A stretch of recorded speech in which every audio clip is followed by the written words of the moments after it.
My name's Lee Rock, and I'm the convener of Sheffield Left, organising the meetings. Many, many thanks for coming along. It's been a tough weekend again for the left within your party. I'm sure everybody here is fully aware that a number of groups have been prescribed. We're not sure how that's going to play out. So hopefully, Sophie will give us more of an idea there. And one group that wasn't prescribed has left before they become prescribed. Counter Fire had said that if this vote goes ahead on Sunday, they would be leaving. So and they've indicated that they have now pulled all their members out. And also, we've heard as well, I think it was yesterday, that the entire executive, the interim executive, the Scottish Your Party committee resigned en masse. And I think they've resigned from your party. Certainly their representative on the Your Party Central Executive Committee has resigned from the party. That's Niall. So that's a shame. He voted, I think, every time at the CEC, he'd voted with the grassroots left slate. So it's a shame that he's resigned from your party, not just from the exec. So difficult times. And obviously the discussion we're going to have tonight is going to be how does the left in your party respond to these events? I'm going to pass you over to Sophie Wilson. Sophie used to be a Labour Party councillor, and she resigned because she couldn't tolerate some of the cuts that were going through and became an independent councillor. She's no longer a councillor. She got elected as one of the representatives, grassroots left candidates. She was elected on the grassroots left slate for the Yorkshire and Humber onto your party CEC. So Sophie's going to give a report back and more. And then after that, I'll take hands. Thank you, comrades, for coming today. It's good to see so many of you, as usual, interested in what's been going on at the CEC meetings. So the last CEC meeting was on Sunday, a few days ago. As Lee said, and as you're at this meeting, you've probably heard some of the headlines from it, but I will go through them and then I'll try and briefly go through bits of the agenda and what happened. As the grassroots left, we will be putting out a report that should go out tonight or tomorrow morning, and that will include all of the amendments and motions. So everything I'm talking about, if you want more detail, because it would just be too much. We would be here till 9 p.m. if I read out every single one and explained them all. But you will be able to see them tonight or tomorrow. So look out for that through the normal channels. So yeah, the headlines from the CEC meeting, of course, as you've probably heard, was that a number of groups were prescribed. It's my opinion that this is not in spirit with what was passed at the Sortition conference last year, where we were asked as a CEC or mandated to look into dual membership. And I think maybe we can talk a little bit more about this in the discussion about how that motion was actually passed. But we were mandated to actually approve a list of organisations, not to prescribe them. So that's the first thing I want to get clear is I don't think we were mandated to do this in the first place. Obviously, the wording is quite tricky and probably deliberately so, which again we can discuss. But it's my opinion that we were not mandated to do this in the first place. And I don't think it's in line with what members passed at the conference. And again, it was a very tricky vote when you just get an A/B option and no debate and no compositing around that, or very little to that effect. Another thing to say on that is a lot of people, have said, well, pick a party. But actually, a lot of the pushback to a lot of the amendments that I'll go into in a minute were things that, were saying, oh, the party's not up and running yet. It would be so operationally difficult to do X, Y, Z. So I think it's a big ask to ask comrades, been working hard and organising within their own groups, some of which I agree with, some of which I absolutely don't agree with and never would want to be a member of. But I absolutely respect their right to identify as part of your party. And I think that is what other members voted for as well.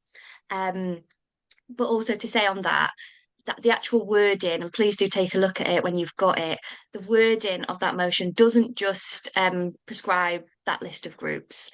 It leaves the door open to prescribe a whole range of other groups, not just political parties. So the justification for some of this wasn't just that they're a political party. Some of them aren't political parties who stand candidates or will be standing candidates against your party. It's more to do with their organising methods and having an internal discipline, which that could be said for any faction organisation. It could be said for Momentum in the Labour Party, which many on the many slate were part of.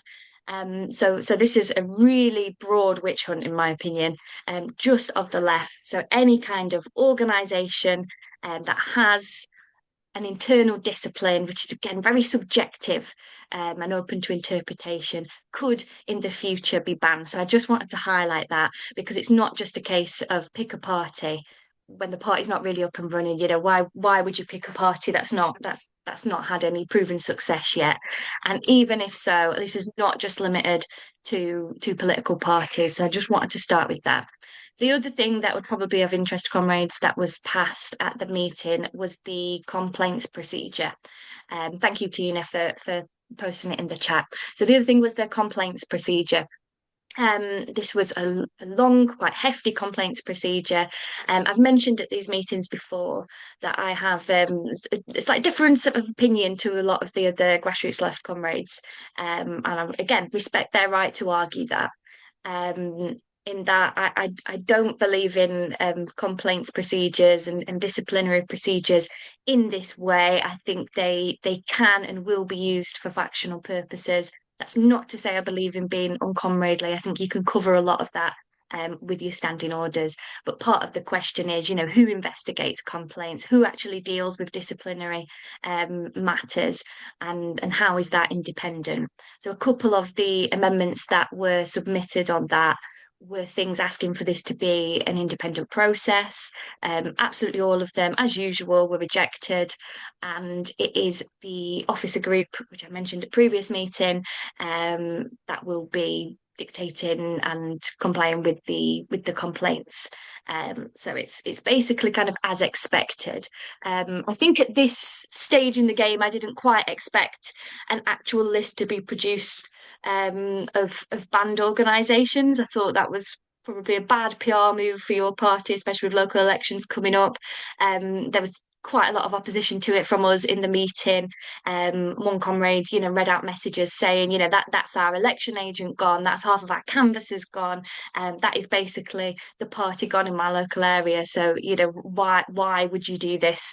We disagree with it on principle anyway, but doing it right before an election, when we need those comrades to be on the doorstep and handing out leaflets and campaigning for your party. This was just a move that I didn't quite see coming so early on in the game. Again, perhaps naivety. So those are the headlines from the meeting. I'm just going to run you through what did actually happen, sort of point by point. So the meeting opened with Jen, the chair, and one of the things of interest that she was mentioning was leaks of CEC papers. And she declared that this will now be investigated through the complaints procedure and that they will consider not circulating agenda and papers in future. I'm not quite sure exactly how that's going to play out, but I'm reporting it. We then started using a poll function. So previously in the meeting, so one of the meetings being in person or hybrid, the second one was online, and this was the third one, which was also online. So obviously in person, when we were voting, we're having open votes, we were able to show our hand, so we could report on who was saying what and how they were voting. We could also do that on the Zoom at the last meeting as well, because we were showing hands and declaring how we were voting. From the start of this meeting, they've introduced a new poll function, which does not show us how people have voted, so that can't be reported on anymore. For the very first vote that we had, we could actually see the numbers. So we saw the numbers come up on the screen, so we could say, it's 9, whatever. We know that we're going to lose the amendments, but we could see the numbers.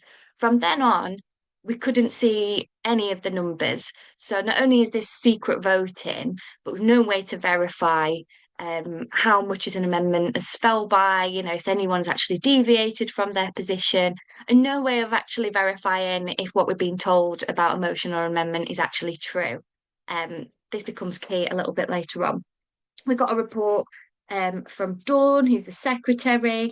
Um, it was basic stuff, nothing that I think you'll have opposition to, just about investigating how we can better do canvassing, etc. An update from the treasurer, no significant changes. It was asked quite a few times because it was mentioned, how many members has your party got? And we were just told that we won't be given an update at this time. So we're still on the CEC, no more wiser than you guys to how many members your party actually has.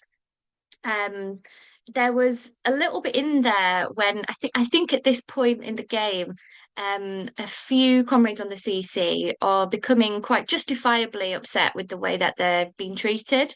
So Megan and Solma, Megan is one of the grassroots left CC members. She mentioned, that our motions aren't being heard. What is the point in coming to the meetings? Do you actually want us here, etc. Solma was trying to raise a point of order, and I've told you guys before, and it's been widely reported that she's just getting muted, where the chair is just muting, and it was quite awful to see, to be honest. We then went on to the actual dual membership motion and all of the amendments. So the chair actually promoted the motions and gave an introduction to them, which I thought was inappropriate, but by far not the worst thing that happened at all. I've heard of that happening. And Lee has mentioned that the Scottish comrades on the interim Scottish exec have left. And it was at this point that Niall, the Scottish member of the CEC, put in a number of amendments, which he was calling the Scottish exemption. Um, Me and others voted for all of them, but they all lost. So these were around following what the Scottish members had voted on at their conference, and also removing the Scottish Socialist Party from the dual membership list. And again, the reasoning behind all of these falling where it was just operational complexity, contradiction having a unified membership system, etc. No kind of real political answer about why that was happening. I have to say that I do disagree with the Scottish Comrades' position on this, on Scotland being a completely autonomous and separate party. I think we're better unified and together. I do respect their right to be heard and to actually have that debate. And there were a few bits of where I do differ from other comrades. But I think in an ideal world, we would be able to put forward those arguments and debate and maybe persuade each other and meet somewhere in the middle. And that's not happening at all. I'm quite disappointed with how black and white each agenda item is. It's pre-decided. There's not really much point in the debate. Again, we can't see any of the votes that are happening. Mel from London put in an amendment, which was basically getting rid of all of the groups. So basically like scrapping it all and starting it again. There was also a 6 month, like a 6 month interim period that if it does pass, we should wait 6 months, like give a 6 month amnesty. All fell. And it then came up Niall's amendment around the Scottish Socialists Party, which I mentioned before, and it was argued. So the way that was argued against was that we aren't voting on individual groups, so that we shouldn't vote on this one either, which was interesting because the very next amendment was Sam Gorst's Tusk amendment, which thankfully passed. So I'm really glad that that one passed. I think Tusk are doing excellent work. I've campaigned for them before. Hopefully, I will be in the upcoming local elections near me as well, and I'd encourage others to do so. So I'm glad that one passed. But I just thought it was an interesting discrepancy that when somebody else says, no, I want to remove this group from the list, instead of just saying, actually, no, we disagree politically with that group and that's why we don't want them on there, we're just giving a rubbish answer about we're not voting on individual groups. So at this point, the level of debate and discussion is very, very low. The next one was another of Niall's amendments, and you can read them all, but they're all in quite a similar vein. Often they were taken together. And at this part of the meeting, it sort of fell apart, really. So the way that we were doing it is the amendments were on the screen, they were on a PowerPoint, on the Zoom, and that was the text of the amendment. So you could see what you were voting for. At the last meetings I've mentioned, we couldn't see that. We couldn't actually see what we were voting for. Obviously, I'd seen the amendments because I'd been sent them by comrades, and we'd helped draft them together. But the many had not seen the amendments and were still voting on them. Because they weren't actually being circulated. So at this point, at least the amendments were in front of us and we could all see them. So that is an improvement. But at this point in the meeting, halfway through, one of Niall's amendments actually passed, which was quite funny because I suppose it shouldn't have. It was, it was on the screen in front of us. As far as I'm concerned, we all knew what we were voting for. It was also discussed. And then it all broke down because the chair claimed that she'd misled the room in what we were voting for. And obviously, the many thought that they were voting for the next amendment or the next motion, whatever, something else anyway. This was quite funny because one of the CEC members raised, it's not confusing. It's only confusing if you've been given a pre-written voting pack that has a different order with the amendments on, and you're voting by the number, not by the actual debate or by the text in front of you. Um, Absolutely nobody denied that in the meeting, which I thought was quite funny. But yeah, they were being told how to vote and they got it wrong. So the chair wanted to rerun the vote on that amendment again. There was quite a lot of opposition from us to that. Niall was really good at that. It was his amendment, saying under what powers can you actually rerun a vote. The meeting had to pause for 5 to 10 minutes while the chair took advice. And then it was the meeting came back, and of course they took another vote on it, and it fell. So it was really just a farce at this point, and it was yeah, it was quite funny to see. But I think just really highlights that they are not engaging with the amendments and the motions put in front of them. Which I think, which is what comrades at the beginning of the meeting were raising, what is the point in being here? For clarification, I think there's a point in being there because I think that we can report back on what's happening to the wider membership, put us there and deserve to know. But actually, this is not collective leadership, how everyone set out to make it happen. Um, the next set of amendments were from Maria in Wales, and these ones were uncirculated, and so all the rest had been circulated, and this one was uncirculated. We'd been told previously that we couldn't vote on uncirculated things, and Naomi had submitted something well on time. Actually, it was stated that she'd submitted it before Maria, and she was later told that it was out of time. So just kind of ridiculous reasonings like that. Um, and I'd not seen the amendment, to be honest. There was quite a few of them, and to have a 30-second debate and then a vote on this, I abstained from that one. I think quite a few of us did, just because I just don't believe it. If you are genuinely trying to engage with what's in front of you, a short debate and tiny writing with a load of amendments put in front of you is just not an appropriate way to be voting on anything. And I don't wish to vote on things that I don't understand. It was obviously it was something I've looked back on, would have disagreed with anyway, but I abstained, and I'm sure it did not make a difference at all. Um, then just more debate, about people need to be fully committed to a single party, and that having dual membership would signal a lack of organisational control. So there was a lot about this looks bad for the party to have dual membership. There was a lot of talk about we're required to do this, which I've stated I don't believe that we are. And at the end of the paper, I and others voted to reject the entire thing, but of course it passed. Again, no way of verifying that. I don't know what's going on. I don't know why they wanted to keep it secret. I wonder if someone from the many is voting out of line with them, or perhaps it's incompetence, or just that they don't want to be held accountable, because then I can say and others can say that XYZ did vote against it or did vote for this.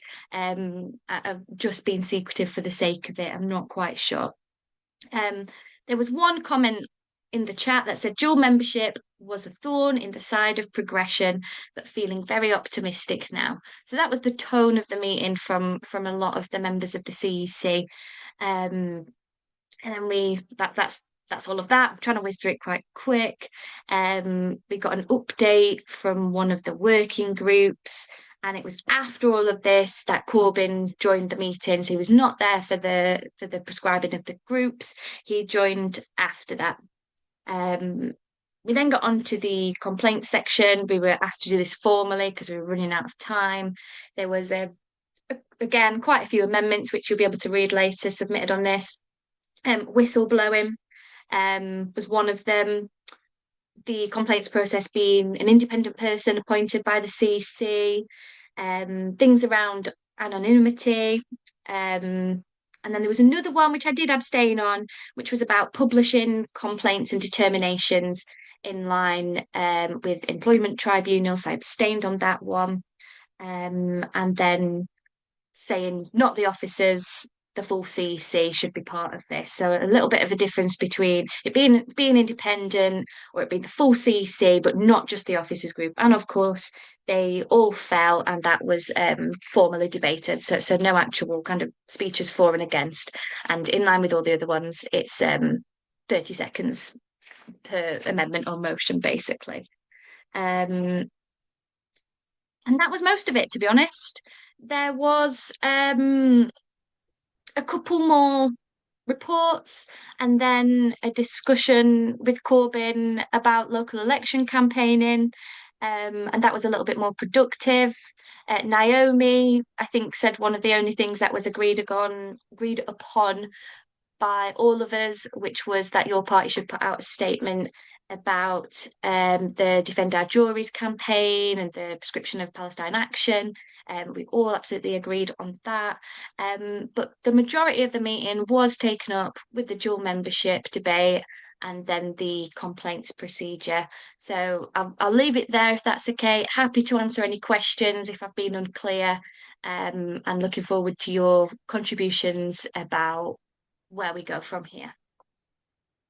Brilliant. Many, many thanks, Sophie. That's really excellent and very, very clear for us all, I think, in terms of what's gone on once again. So thanks. I know it's not easy to pack all that in. So brilliant. You can see plenty of people applauding, and the hands are going up. So I'm going to call them in as I've seen them. I've got 4 so far. I'm sure there'll be plenty more. I should say, well, actually, let's just get into discussion. Alex, if you can unmute. Yeah. Yeah, thank you, and thanks for the report. If I were to put myself in the position, and forgive me for saying this, of the many organisation that's running this, and of Jem Forbes, the chair, what is it about the word "fuck off" that you don't understand? That is what you consistently have been told. How many meetings do you have to go to? Do we have to listen to understand that message? This is not an accident. This is completely intentional. The purpose of these meetings is to drive a stake into the heart of your party. It's already been done. It was done in effect on the 22nd, when everybody except 2 members of the CEC, according to your last report, voted to accept the branches report. And that branches report said no proto branches. So that's the beginning of what we're watching at the moment. It's pointless. It's completely pointless. This is over. This is a victory, and it's a victory that's being prosecuted with bureaucratic vigor. It is a waste of time. It's been a waste of time for a long time, but it's utterly clear. So to turn to the question of what we do next, whatever we do next, as far as I'm concerned, and I think this must be true for virtually everybody really in their heart of hearts, it's what we do next outside your party, not part of the Peace and Justice Project, Mark II, which is what we're being presented with. And I don't think that the mass movement moment is going to continue, or I think that's gone. So I think what we're actually presented with is trying to work out and analyze what's happened and what should actually take place in the future. And I see three things that usefully we could liaise to achieve. And I say liaise because I don't think there's a basis for creating a party, a Phoenix party out of this. I think we can continue to stay in touch with each other and keep informed. I think we can continue to actually try and organize joint actions. So, for example, what's going to happen on the 16th of May, when Tommy Robinson is going to show us that it's not just the far right, but there is a fascist core to the far right in London. And thirdly, we can do something that there's been far too little of in your party, which is actually debate the manifold political differences that exist amongst all of us who are socialists and oppose capitalism. But there are many questions, whether it be attitude towards the Greens, attitude towards the war in Ukraine, whether or not you should defend Iran, which Socialist Alternative, for example, don't want to do in this war being carried out by US imperialism and Israel, what our attitude is towards China, trans and women's liberation, a whole number of very difficult questions which people have tried to avoid because they're trying to build one big party. Well, I don't think those days that's happened. I think that progress that people were looking for hasn't happened. And I think we need to stop behaving like we're surprised. My final point is this. This is not accidental in the following sense. It follows from the ideology of Corbynism, and the ideology of Corbynism is left populism, and left populism believes in charismatic leadership. It believes not having branches. It believes in having referendums and plebiscites by digital democracy. In fact, it believes in all the things that make it look like right populism when it comes to leader worship. We're experiencing it. It's not socialist. It's not working class socialist. It's got nothing to do with the traditions of the labor movement, the good side of the traditions of the labor movement. And I think we need to actually recognize this and stop this charade. Thanks very much, Alex. People can, if they want, just ask questions as well. I should say that. Don't feel you have to make a long contribution. But thanks very much, Alex. That was excellent for us. Next speaker is Nora.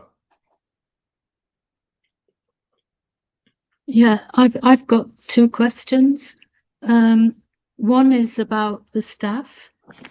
In the Constitution, section 3F is about on the structures is about staffing. 3F1 talks about employment standards and keeping to approved employment standards.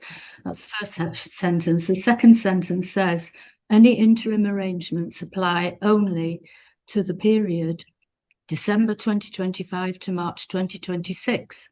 That period has gone. So has the staffing that existed before the CEC started work, well, before the end of March, been removed? Have their contracts ended, and have arrangements for appointing or recruiting new staff happened? And 3F3 states very clearly, appointed staff shall refrain from factional or partisan political activity internal to the party. Well, that's exactly what they're doing.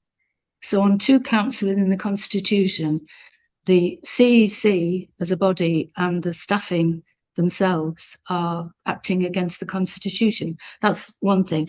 The other question was about the disciplinary process. Does it hold the CEC members to account as a corporate body to not act against agreed policies or procedures or processes? In other words, have they written a disciplinary policy that can get rid of the grassroots left if you speak or act against the majority decisions? Thanks, Nora. I'm going to take Pete, because I'm taking them in groups of three. I'll then ask Sophie if she wants to come back on anything. Pete Hoey. Thank you. Thanks for arranging this too. Just a few things really. I think, gosh, they are in such a hurry here. I don't actually think they realise quite what they're doing to the party, even on their own terms, right? Yeah. But let's put that aside. I've had enough of it anyway. But But things I've noticed along the way in terms of procedure, I've noticed that the chair of the CEC actually proposes items which I didn't think you're actually supposed to as a chair.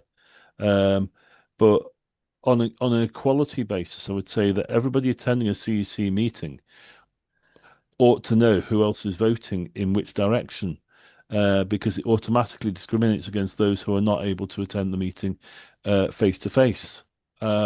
I can't, it's so under the party's own equality processes that warrants a complaint. Moreover, anyway, I mean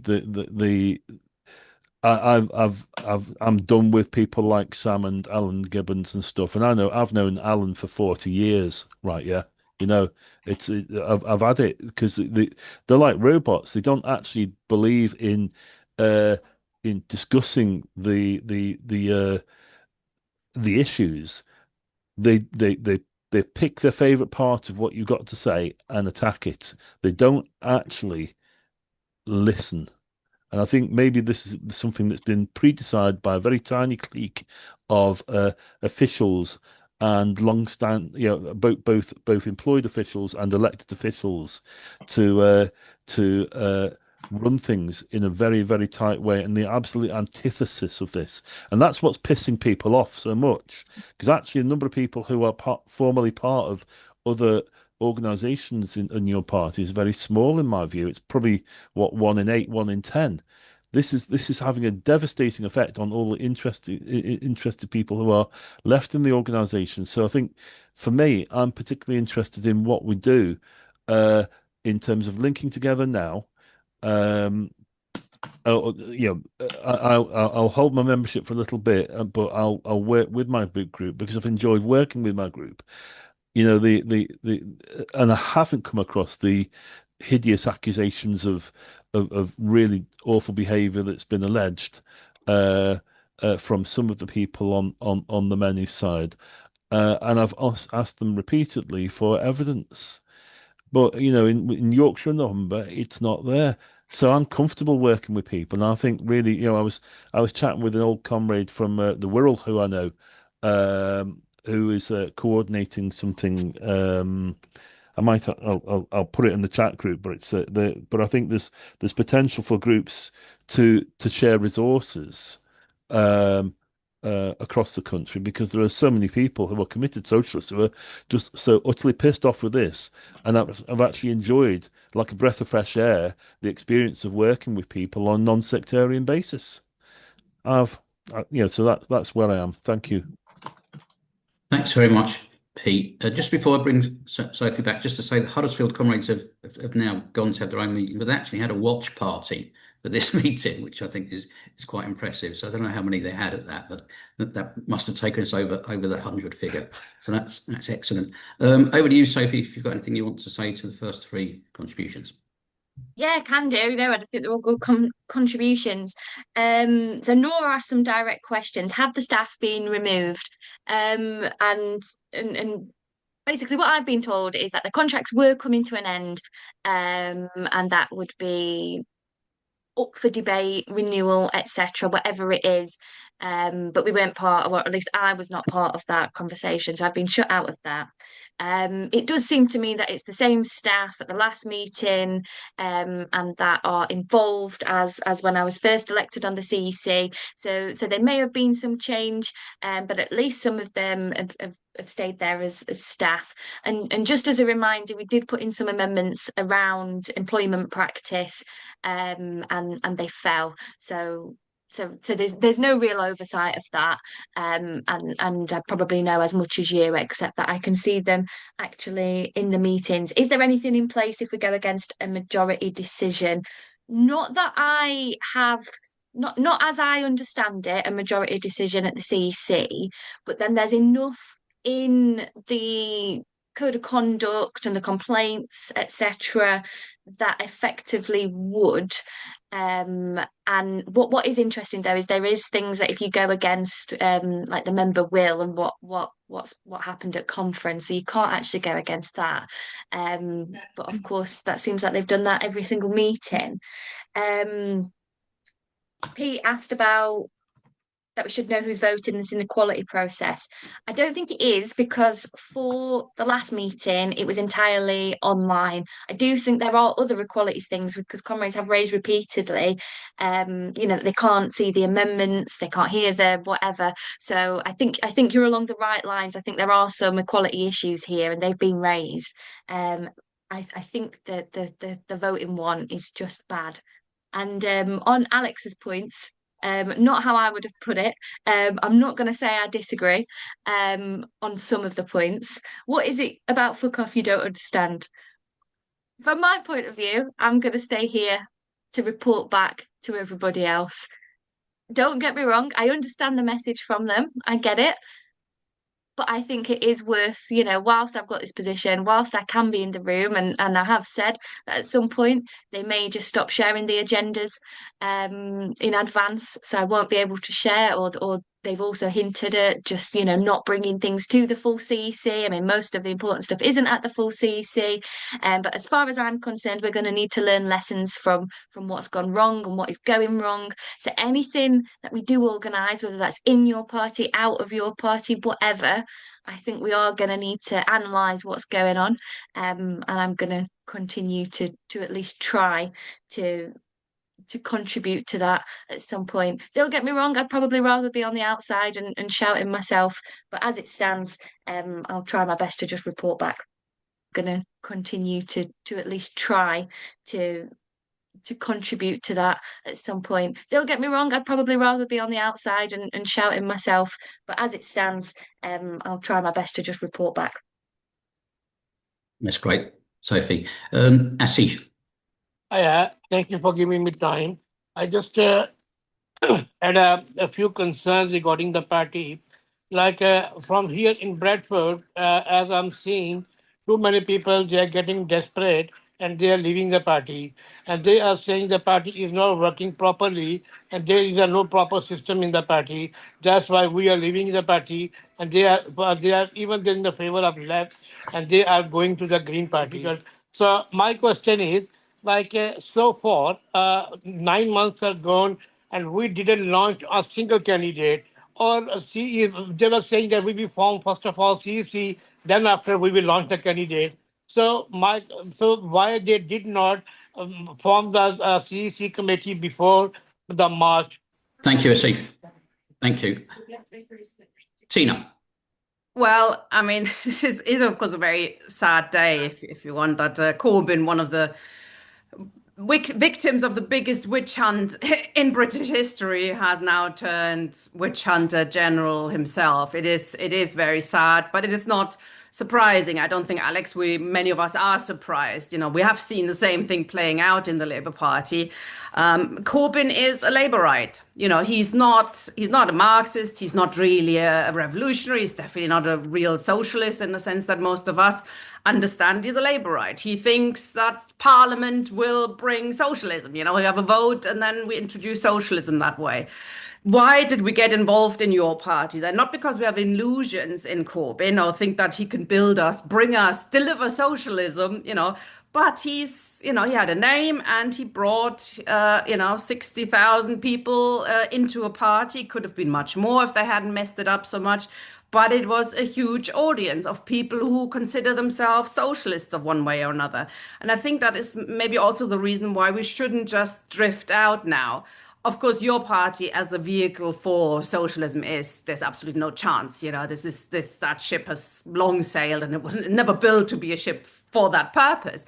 But there are still proto-branches. In Sheffield, we're still meeting, a tenth the size now, but we're still meeting with other socialists. We're still passing motions. We're still doing stuff, etc. We can still engage with other socialists. So I think the worst thing we can do is now sort of just drift out or have a split, which I think that members' charter is proposing, an apolitical split, which is the worst possible split. What are you going to do with that? It's got no politics at all. It brings together people who've got various politics on all sorts of issues.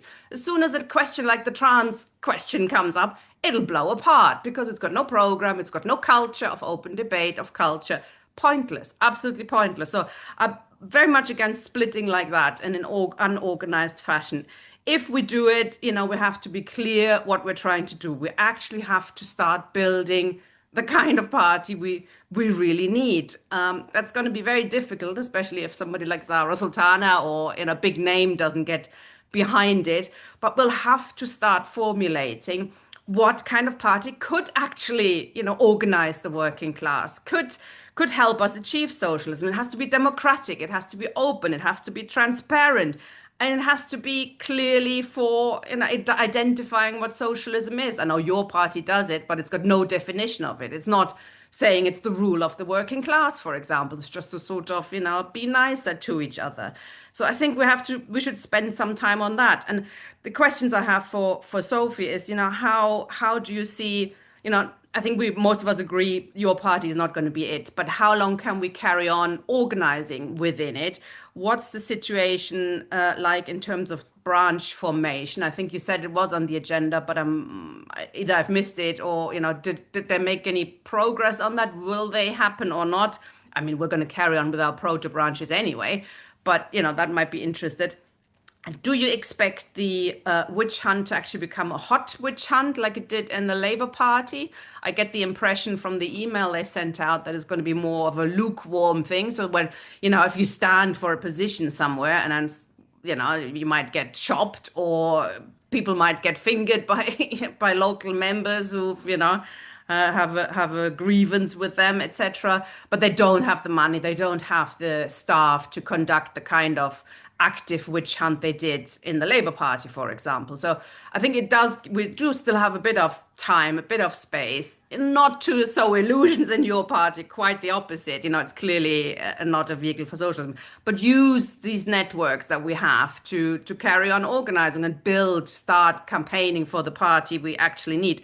The DSYP has decided to call a campaign like that for a Democratic Socialist Party, a Communist Party, title and details to be confirmed. But I think there is the space for this. And there is also the Y Party Connections Convention on June the 6th, where hopefully that will be launched and comrades can get together and discuss with each other. But it's very important. I mean, and I do agree with Alex on that. We have to stop brushing differences under the carpet. We have to discuss where we actually disagree, where we, might have differences, where we can unite, and where we might have to form factions. A real party of the working class can have different viewpoints, of course, but we have to be open and honest about it and not try to say, oh, no, we all agree. We don't. That's not a problem. Thank you, Tina. Calling Nigel. Yeah, I'll be brief. Was there a button when we first joined asking us to say if we were in another political party? Have differences of opinion on this. Some comrades say there wasn't. I don't remember it because I joined early and I wasn't in another political party. So that's a question for comrades in general, because in the letter we got, we said that we'd said we were not in another political party. Therefore, that debars us from joining at that point. Which organisations have been proscribed? I've been trying to look this up and I can't find that out. So if somebody could help me with that. The other thing about democratic centralism, I mean, when I was a member of the Socialist Party, there were big differences on Brexit. Some comrades voted leave and some comrades voted remain, and there were open discussions on that, and nobody was expelled over that. And it was a significant difference. So this idea about following a party line, it's intellectually not credible, because the way we vote is online. It would be very easy to protect the identities of the people and how they vote. So how on earth would any centralised organisation or other party know how you voted anyway? They wouldn't know how you voted. And that kind of prescription on a party line is not something in my time in the Socialist Party that I can recall until just before a split. But I won't go into that. I think Tina's comments are interesting. If we're going to go, we need to go collectively. However, I think, people could stay behind and keep in the CEC to spy on the CEC and report back. Maybe the independents. I mean, I don't understand why you all have to be there and suffer that process. It's absolutely disgusting. Completely inappropriate chairing, completely inappropriate complaints procedure. It's absolutely monumentally brutal. But the deliberate misunderstanding of democratic centralism, it is not a block vote. That is not what democratic centralism is. I won't go into a talk on democratic centralism, but what they are referring to in that letter is a block voting system. It's a very, very different system. But those are my questions, comrades, and thoughts. Thanks very much, Nigel. Sophie, do you want to come back on any of those? Yep, I can for a few of them. Asif made quite a few points, about mainly around how, we're 9 months in, what's happening, seemingly nothing, and people are drifting away, people are leaving, and we've got no way to contact the party. Yeah, that's the case. And I agree with others that I don't think that this is necessarily an accident. This is a political direction and political opinion. And I think what we need to realise is this is an undercover political opinion, because they won't actually declare their political loyalties or priorities in the way that we've described them tonight. Those of us on this call, I think we all feel comfortable, and we've a couple of people have raised this, having the debate and identifying where we differ and having a comradely debate. But the other people on the CEC on, they come from a political tradition which doesn't see comfort in that. So I do think Comrade's right that this is purposeful.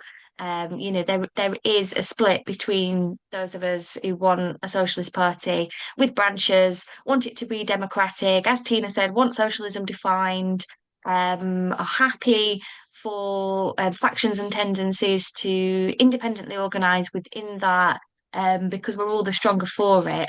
And then another group of people who kind of hide behind the idea of something like that, or take over the idea of something like that, but in reality, don't want that at all. So I think that's the answer, and I think other people have answered that. Tina asked a few direct questions. How long can we carry on organising? Branch formation, no update, and will they be hot on the witch hunt? I agree with you. I don't necessarily think that it will be, looking at all our social media and investigating us. But yeah, if you do kind of stick your neck out and stand for something, I think that's when you'll get barred, which is effectively then just barring those members from having much influence anyway, unless we keep the proto branches going. So I think, that is the key, as other comrades have identified. How long can we carry on organising? I think until that becomes untenable. I suppose the okay thing about branches not being formed yet is the proto branches, by and large, at least the ones that I know and have seen, are working relatively well. Obviously, we've got far less numbers than we did last year. But I think the comradely way that we've approached debates has been really good. The connections we've made has been good. And I don't see what we gain by leaving right now. I don't see what anyone gains by leaving. And I don't really know what you lose by staying.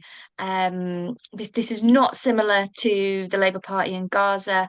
Where you have a red line and you leave on principle, because you absolutely, cannot even stomach being a member. I think that you do gain the connections and the network to other socialists in your area, which socialists everywhere obviously just need. So I think we stay organising until that is absolutely untenable. Nigel asked who is prescribed, and I'll just read them out. SWP, AWL, Socialist Party, not Tusk, CPGB, Scottish Socialist Party, Socialist Equality Party, and the Revolutionary Communist Party. So those are the ones that have been prescribed. potentially right that not all of us need to be at the CEC meetings every single time. I suppose on the flip side of that, we are elected regionally. So if I stopped going to them, then how would people in Yorkshire in my area get the update? Because the other Yorkshire representative is on the many slate, and I think she's only attended one meeting and hasn't actually. I don't think she's actually really spoke at them. So yeah, I think if it was done I'm not even saying I actually agreed with it being regional in the first place, but as it is regional, I suppose we do have to attend so that we can give the reports back to comrades, and I do think that's important, as I've stated. It's not that I'm thrilled to be going or giving up, my Easter weekend for things like that either. Thanks, Sophie. We do appreciate what you're doing. Dave Milsom.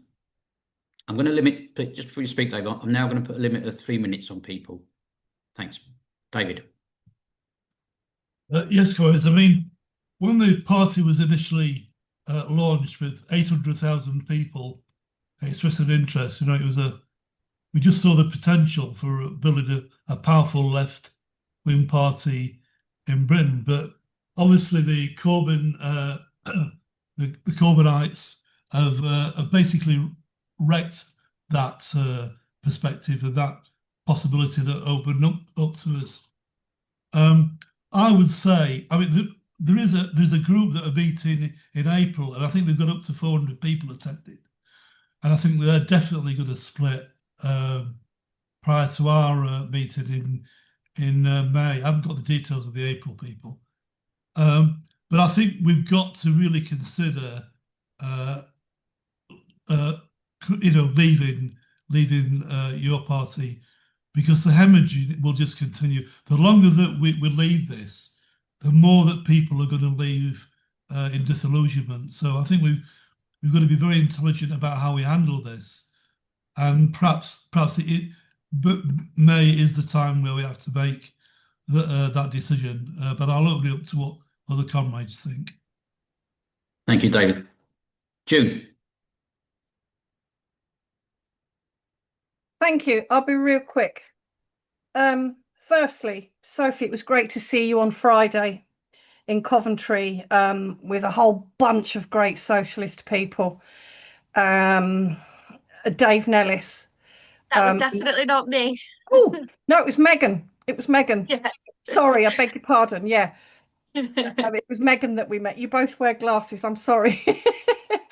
So we met Megan on Friday in Coventry. The room, there was over 100 people in the room. Dave Nellis was there. There were they must be standing at least 17 candidates, all of which are now, luckily they're standing as independents, because I would say at least half of them have now been proscribed.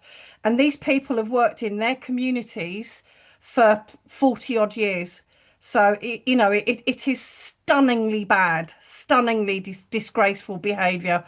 But lots of us saw the writing at the, just after conference of how things were going to go. So I just wanted to tell everybody that might be here from the CEC, we value you going every week and every fortnight, and now once a month, because that's what they're moving to. We value you guys going, because for me, it's not about the business that we get back. It's the tone of the meeting. It's the behaviour. And I think it's very important. That thing where they fluffed up voting because it was out of the running order clearly shows they're being told how to vote, and how embarrassing for them, because it makes them ineffectual. They might as well not be there. So a couple of things I wanted to say. I don't agree with Alex Green on everything that he says. I don't think we should leave. I've been politically homeless since 2019, when I watched Labour MPs laugh when Corbyn didn't win. And I was disgusted by it. And lots of people stayed because there was nowhere else for them to go. Now, we have got a place to go now. There are 194 proto branches up and down this country, including Scotland and Wales. And we are, for the first time since 2019, we are for the first time all connected. And we are all connected, and we should stay connected. And here's my advice. I'm not leaving. I'm going to ignore HQ and CEC. I'm going to not you guys. I'm going to continue to run my branch. I've reduced my membership fee to £1.50. It was at 10 quid. My other £8.50 is going back into my branch to run campaigns and activities. And I'm advising everyone else to do the same. Ignore HQ, reduce your fee, put your money back into your branch. And we're not expelling people that are from other groups either. They're staying. Who is HQ to tell us what to do? They're our branches. They don't even bloody recognise them. So that's just what I have to say on that. Stay. There are groups up and down the country that are trying to get together. Connections is one. Older and the members charter is the other. They want to organise a couple of members conferences. 6th of June is in Sheffield that Connections is organising. The members charter haven't picked a date yet. They've got an organising meeting tomorrow, and we will, for the first time, stay united. And my advice to Zara and anyone else that's a big name, don't join yet. Don't make the same mistake. Don't get your fingers burned. Let's get our act in order. And once we can prove that we can stay connected and be a true democratic party, then we can look to have big names. Maybe we don't need them. I don't know. But anyway, thank you. Thank you for having us. This is a really important meeting. Thanks ever so much, June, and thanks for keeping it to 3 minutes there as well. I'm going to take Matthew, then I'll call you back in, Soph. Okay, Matthew. sorry, my camera's working for some reason. Anyway, so yeah, I think there's a few things here. I mean, first of all, in Scotland, obviously, you problem when people voted at the Scottish Conference to have a consultation on setting up a sister party, but that was supposed to be for a year. Unfortunately, here, as you may know, of course, people seem to think that there is a sort of myth of Scottish nationalism that setting up a small capitalist state will solve all the problems in these parts, which of course it won't. But that's an issue, and it's a debate, and you know, it's certainly not unanimous in Scotland. I think the other thing is in terms of looking at the context of this. I mean, the thing is, this organisation is being torn apart in the context in which, you know, US imperialism is actually losing in the Middle East, you know, and we're also looking at, of course, there's a delayed effect of this. Actually, of course, the major economic hit of that war is not going to happen for at least another month, you know. So the real hit to the working class is not arrived yet. This is obviously not just the first time in which which has been an effort to prevent. This is an effort to prevent an organisation, a socialist organisation in this country. I mean, enough is enough was the same thing, only even more farcical. So I mean, it's a definite thing in political terms. And I think it's also, you know, this whole question of, say, look at the sort of political basis of this, which is this left populist stuff. And left populism holds that the working class has no real importance anymore. That there doesn't need to be any form of democracy, and therefore people can stand up and do what they like, which of course suits the likes of MPs and so on. They can do what they want, and they can't be held accountable. And you can see this in various places in Europe. I mean, you can see it all over. You know, all these new type organisations tend to operate on this. LFI in France, Podemos in Spain, Syriza in Greece, DSA in the States. They tend to all operate on this basis. Obviously, in this country, the thing, you know, doesn't even get to that level, you know. So, but it's then have a political critique, and I think the other thing is in terms of, you know, that we should really try and organise. I mean, it needs to be an organisation. It needs to have a political debate around what's going on, and in terms of, you know, what alternative do we have to you know, the imposition. I mean, the thing is, we're also looking at a situation, as people have said, the growth of the far right, but also, of course, the determination of the ruling class to build for war. You know, the ruling class is saying, you lot we're going to starve you till we can pay for war, and you lot can die in it. That's their position. You know, the basic position of our program of our rulers is death. And we have to have an alternative. Thanks. Sorry, thanks, Matthew. Sophie, do you want to come back? Can do. I couldn't actually see who was speaking there, but I think you said it was Matthew, and I think that was some really good points about, you know, and I think reiterates why we need to stay and organise, because which what June was saying, as socialists, we need to be connected. This is going to get worse. We've not seen the full impact of the wars happening right now. Energy prices are still capped. They're going to be capped until July. That's when they're going to, I assume, shoot up.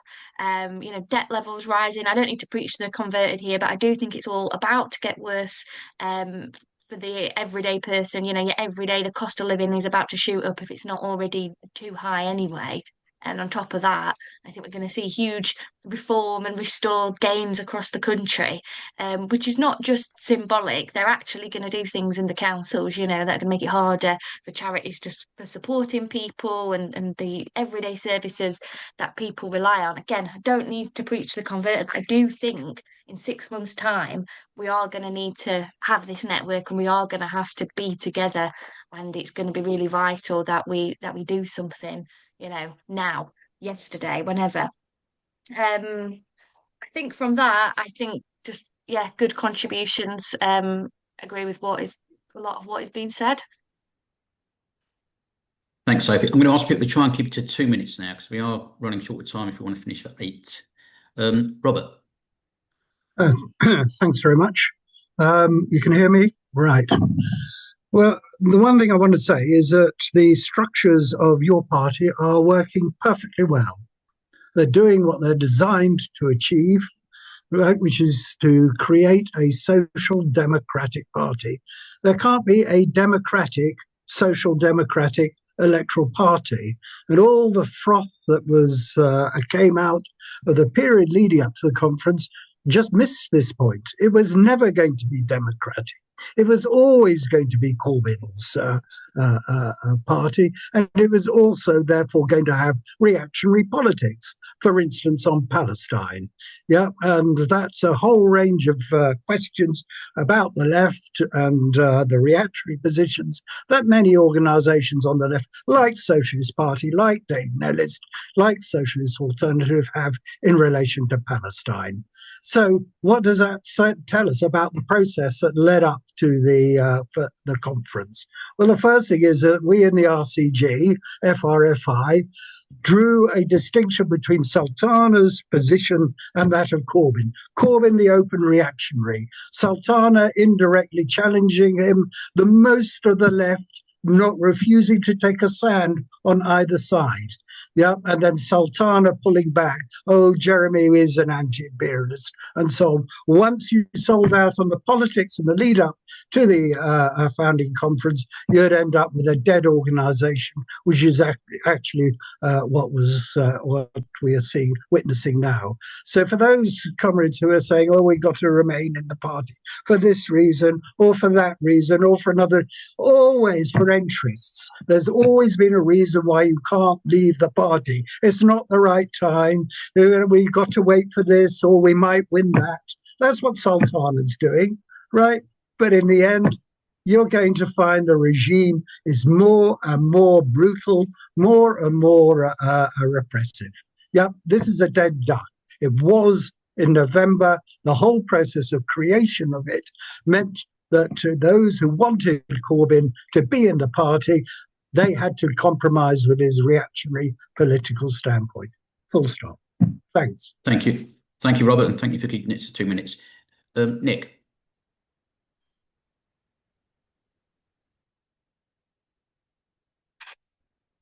Sorry, Nick, you're not unmuted. There you go. Sorry, yeah, Nick Rack, Withington, your party, and a Marxist, helped to run a website called Talking About Socialism from a Marxist Point of View.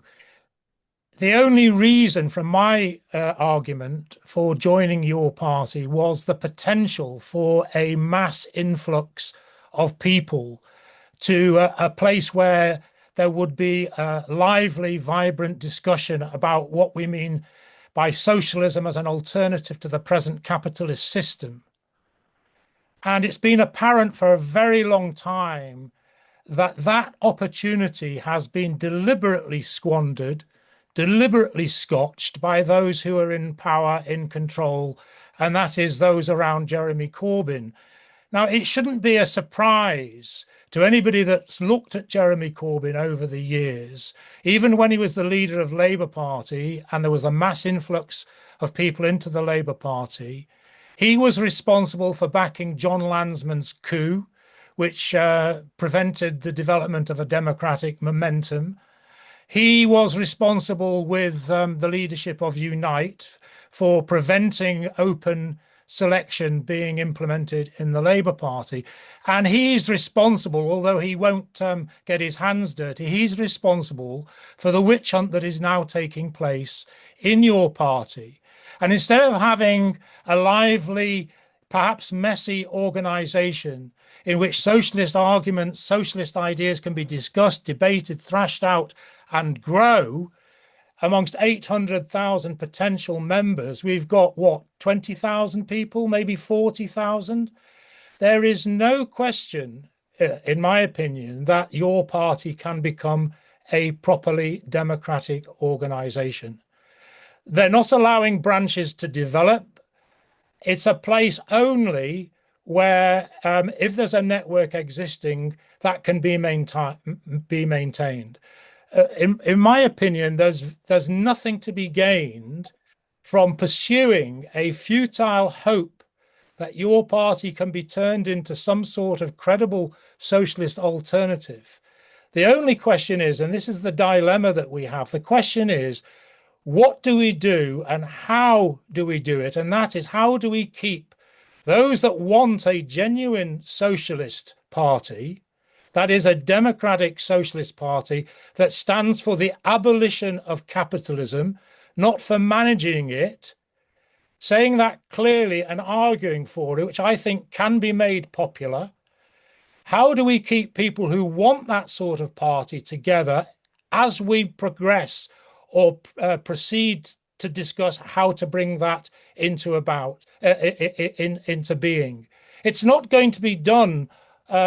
I think Sophie's done a great job reporting back today, but unfortunately, we're spending a huge inordinate amount of time fighting against the lack of democracy, the lack of transparency, the closing down of the branches, the refusal to give us the data to reach people.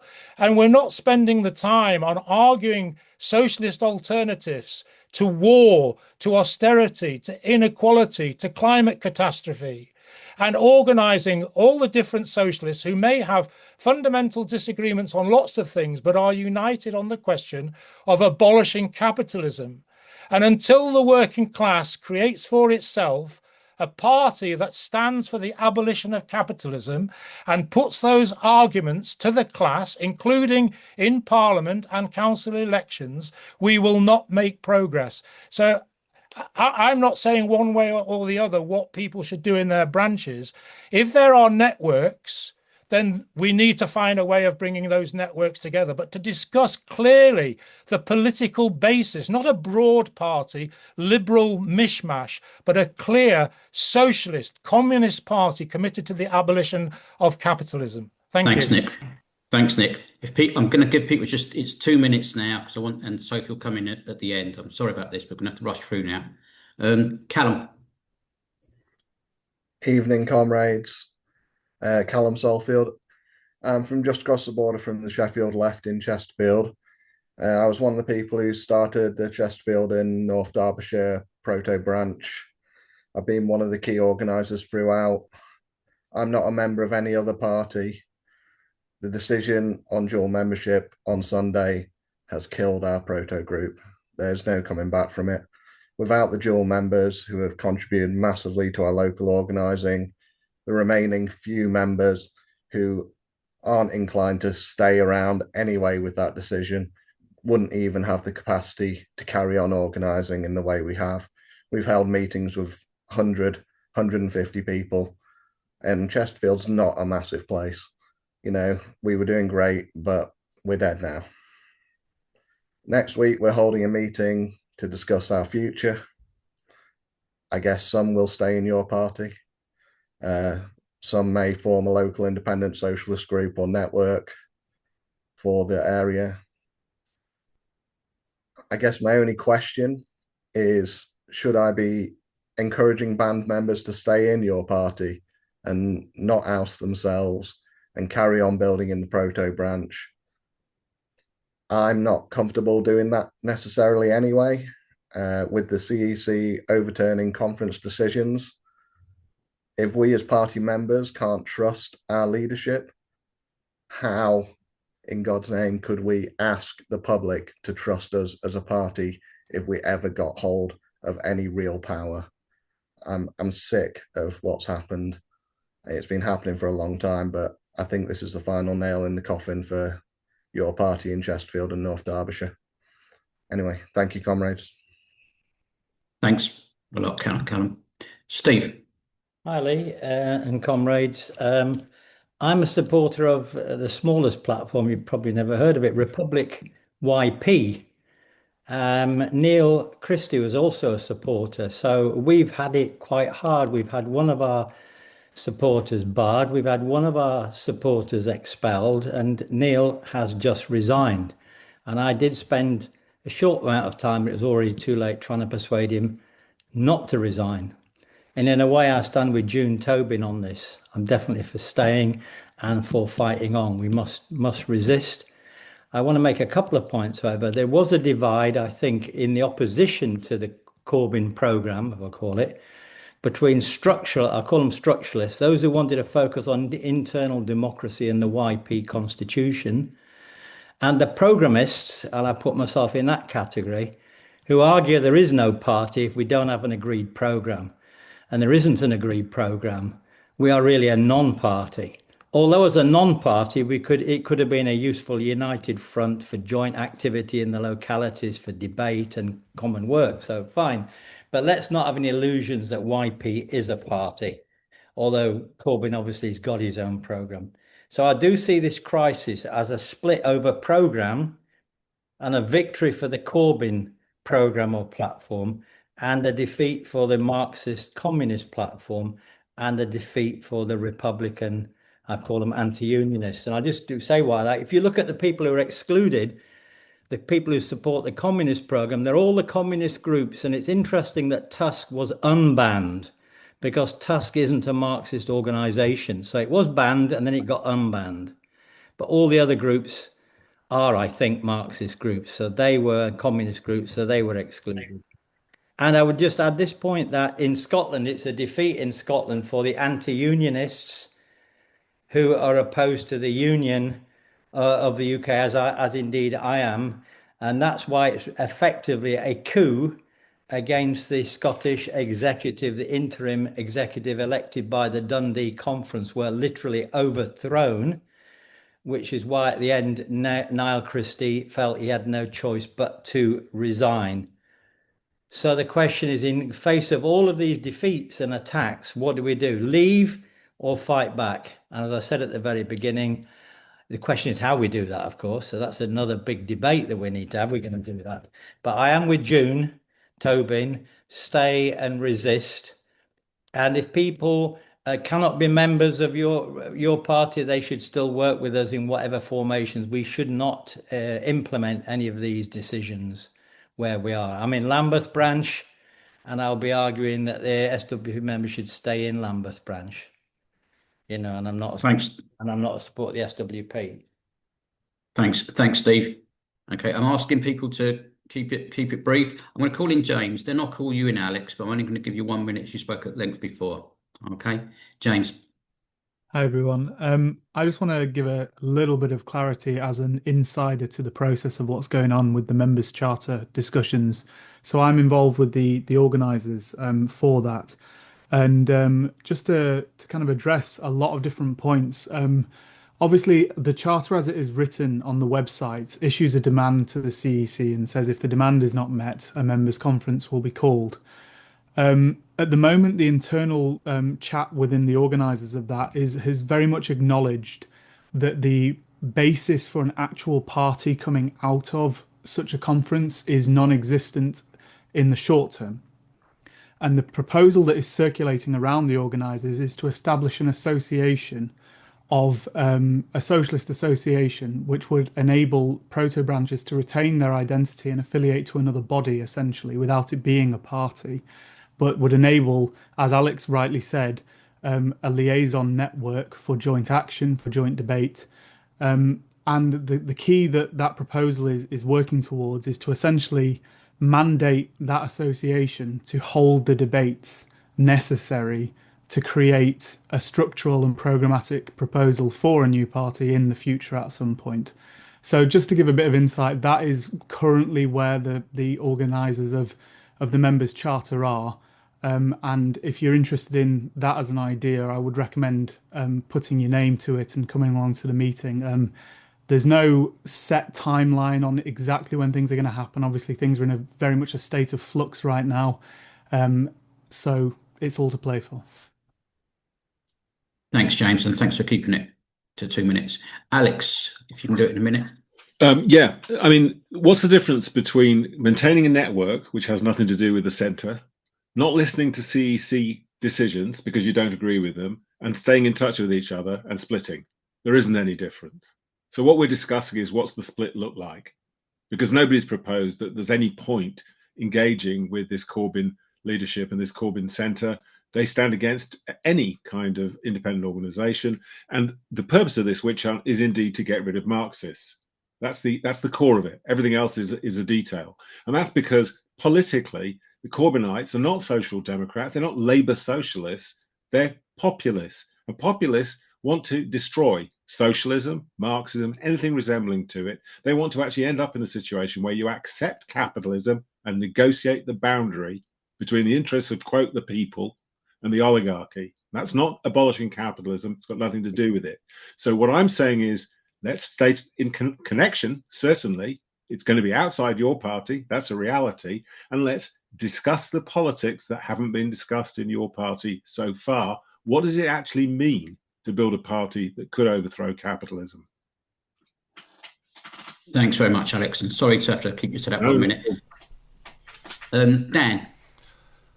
Thank you very much, and thank you, comrades. I hope you can hear me okay.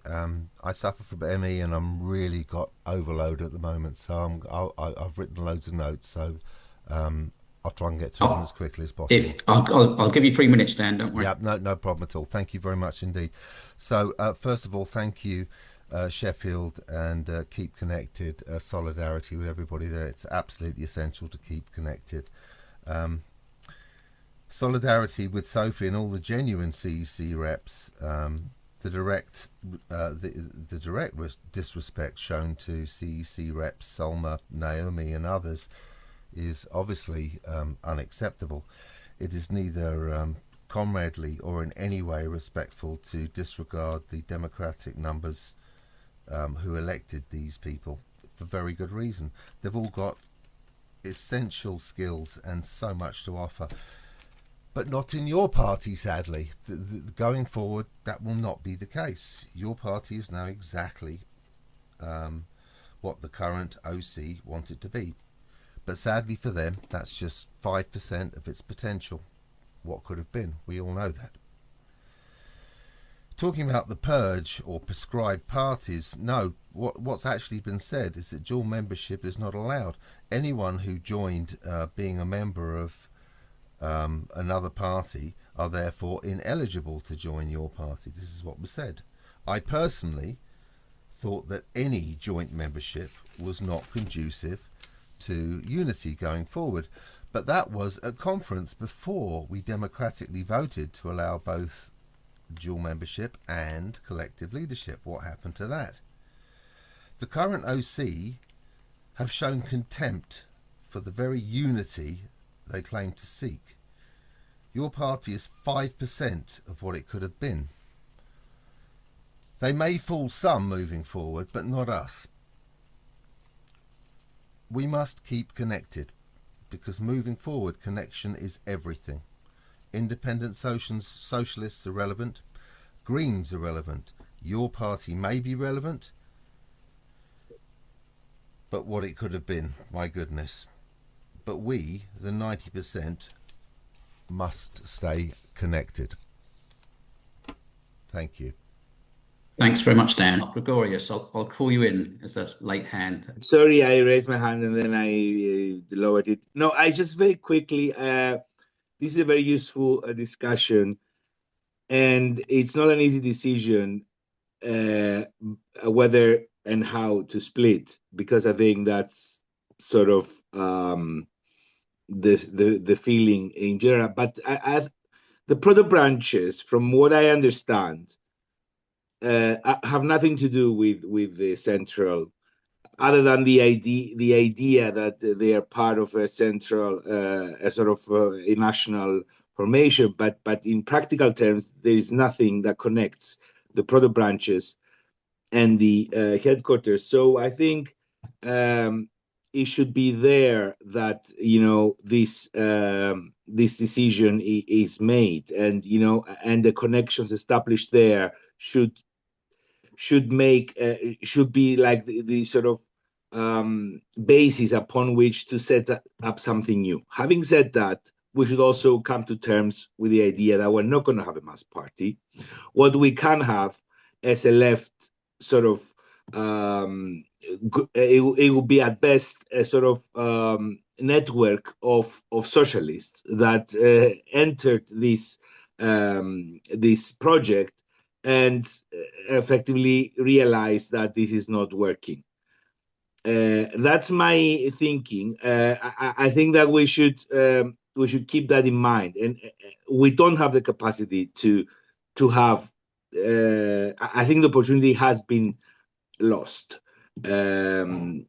So yeah, I think that this is we should make the most we can out of this network of product branches that have been formed.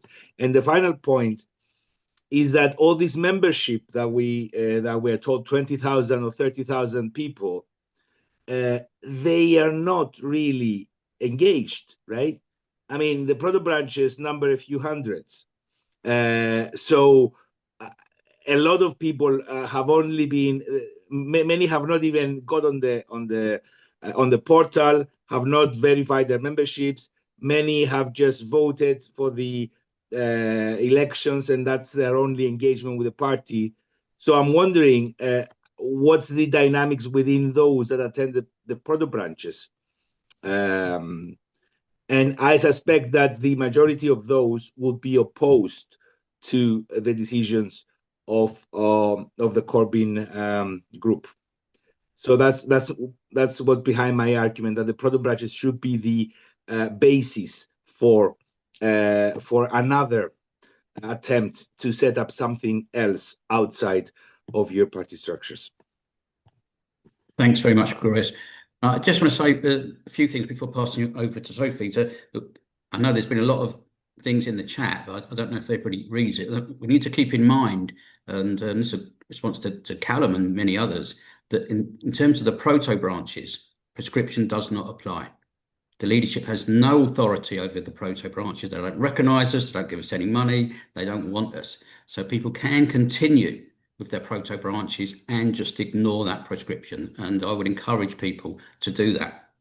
Another point that needs to be made, it's still early days. I know we've been going for 9 months, but in terms of people meeting each other and getting ourselves organised as the network that we talk about, we're still a long way from accomplishing what might be achieved in terms of that. And we have to continue to try and do that. And that's the purpose of this meeting and the conferences that are coming up. So there's still plenty of work to be done within your party on that aspect. And I would also, just to conclude my points before passing over to Sophie, unlike in the Labour Party, when we were being expelled and being kicked out and trying to form other things, in our CLPs, we knew everybody who wanted to be active.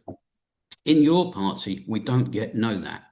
We know most of the people because they've joined the proto branches, but because there's no branch structure, we don't know whether there's other members who might want to become active. For example, in Sheffield, we think we've got contact details of the 725 members there's supposed to be in your party. We think we know maybe 250 to 300 of them. Now, it could be the other case that the other 450 don't want to be active, but it might well be the case that, maybe 50 of them do. And we won't know that until official branches are set up. Now, I'm not saying official branches are going to be like we're used to in CLPs or on the rest of the left. It might be that Well, certainly we won't get the data and the left won't allow to be officers. But if they do call meetings or assemblies or organise even Zoom events, we will meet people we've not yet met. And I think that's something we need to consider rather than walking away from those people, because we're going to want to pull them in to anything that we do at a later stage as the socialist left in your party. A split is inevitable. I accept that. But, it doesn't need to be done immediately or within the next month or so is the point, I would argue. So on that, I'll pass you over to Sophie. I hope I've not stolen any of your thunder in those comments, Sophie. Over to Sophie, and then we'll definitely finish after that. We've had 100 people make the meeting. So I'm really, really like to acknowledge thanks to people for doing that. I think it's been a worthwhile discussion. So over to Sophie. Thank you, Lee. Yeah, a lot of that I was going to say, and I think Lee makes a good point. What has been raised over the discussion, and thank you everybody for this discussion. Because even in places where we disagree, this is far more fruitful and enjoyable than the CEC meetings. So just for me personally, I have actually enjoyed this discussion, despite this being a shit position to be in, compared to how we all felt last year when your party was announced and set up, and those first initial meeting, like Callum saying 150 people in Sheffield, sorry, not Sheffield, Chesterfield. In Sheffield we had packed out rooms. It was amazing, and we've not seen anything like that in a long time, and it's going to be difficult to ever do that again. I do think Lee is right, and I think what people are arguing for in terms of staying, I don't think that's a naivety that we've still got hope that something can be founded within your party out of this, or we can get it back at the next conference or the next CEC elections. I'm not under any illusions about that either. But Lee is right, that there are still people out there that we want to meet. And, various comrades tonight have mentioned smaller groups that they're organising in. Somebody said Republic YP, and others have been mentioned.